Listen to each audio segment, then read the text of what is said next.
эл классико кай баргузор мегардад?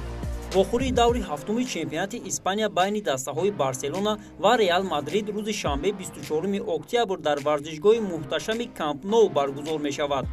вохӯрии мазкур соати 21:00 бо вақти душанбе дар назар аст. баъди 5 даври рақобатҳои Ла Лига Реал бо касби 10 хол дар зинаи якуми ҷадвал ва Барселона бошад 7 имтиёз касб намудааст ва дар мавқеи шашум ҷой доранд.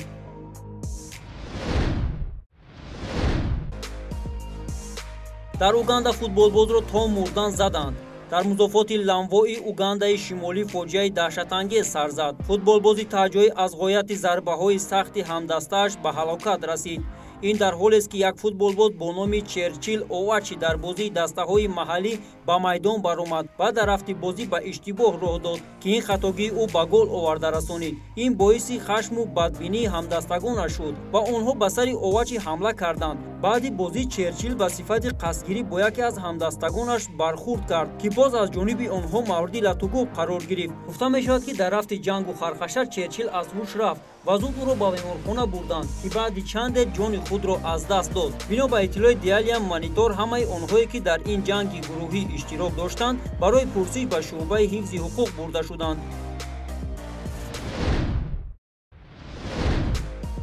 бозии финалии ҷоми Тоҷикистон 2020, ки дар он ду намояндаи вилояти Хатлон, Равшани шаҳри Кӯлоб ва Хатлони Бохтар бо ҳам рақобат мекунанд, рӯзи якшанбе 18 октябр дар варзишгоҳи марказии шаҳри Ҳисор баргузор мешавад. бино ба иттилои маркази матбуоти Федератсияи футболи ҷумҳурӣ, бозӣ соати 14 оғоз гардида бе ҳузури тамошобинон доир мегардад.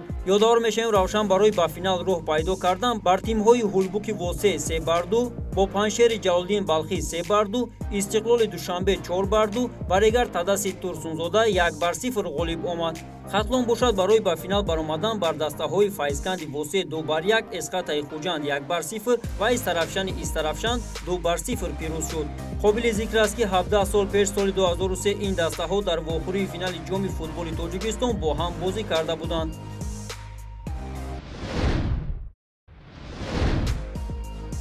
Манчестер Сити барои пурра кардани ҳаяташ беш аз 1 миллиард евро сарф кардааст. рейтинги клубҳои 5 лигаи беҳтарини Аврупоро, ки барои ташаккули ҳайати феълӣ аз ҳама бештар харҷ карданд, муаррифӣ кард. дар ин рӯйхат Манчестер Сити аз Англия ҷои аввалро мегирад. шаҳриён ягона клубе ҳастанд, ки беш аз 1 миллиард евроро харҷ карданд. ба се дастае, ки аз ҳама беҳтар харҷ кардаанд, инчунин PSG Фаронса ва Манчестер Юнайтеди Англия шомил ҳастанд. Манчестер Сити Англия 1.36 миллиард евро, PSG Фаронса 888 миллион, Манчестер Юнайтеди Англия бошад 844 миллион евро харҷ намуданд.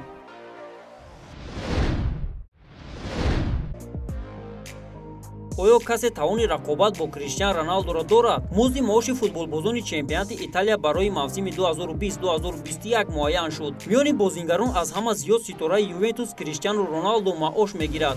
португалӣ дар як мавсим 31 миллион евро ба даст меорад, ки дар муқоиса бо ҳамкасби наздиктаринаш 4 баробар зиёд аст. дар ҷои дуюм бо тафовути калон ҳамдастаи ӯ Матес де Ликт ҷо гирифтааст.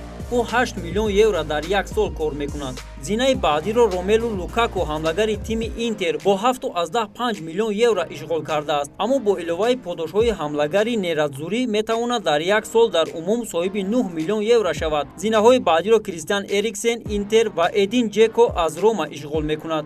маоши солонаи эшон ба 7.5 миллион евро баробар аст. ҳамлагари Милан Златан Ибрагимович тибқи шартномаи нав 7 миллион евро кор мекунад.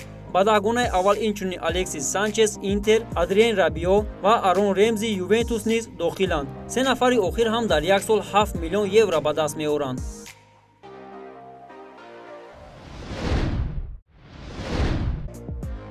размовари ирландӣ Конор Макгрегор дар саҳифаи инстаграми худ аз харидорӣ намудани як яхтаи нодири Lamborghini 63 аз ширкати Technomar ба маблағи 3 миллион евро хабар дод. ба гуфтаи Макгрегор, ӯ нусхаи 12-умин чунин яхтаро харидааст ва дар ҳоли ҳозир дар ҷаҳон маҷмуан чунин киштӣ 63 то истеҳсол шудаанд.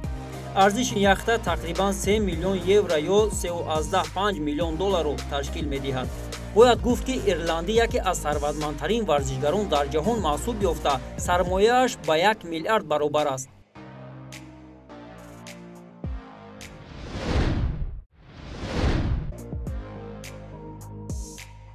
шарики тамринии ҳабиб нурмуҳаммадов гуфт ки ҷастин геҷи охирин рақиби ҳабиб нурмуҳаммадов хоҳад буд. ҷош томсон размгари амрикоӣ ва шарики тамринии ҳабиб нурмуҳаммадов дар яке аз суҳбати хоса бо рӯзноманигорон гуфт ки чемпиони феълии UFC дар вазни сабук ҳабиб нурмуҳаммадов карьераи варзишии худро нуқта мегузорад ба шарте ки ҷастин геҷеро рӯзи 24 октябр мағлуб созад.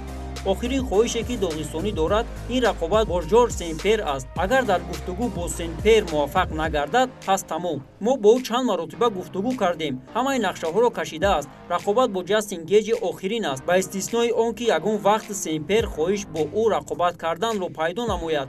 барои ин ҳатман бармегардад. ҳоло ӯ яке аз бузургтарин размгарон дар таърихи варзишҳои ММА маҳсуб меёбад, гуфтааст Ҷош Томсон.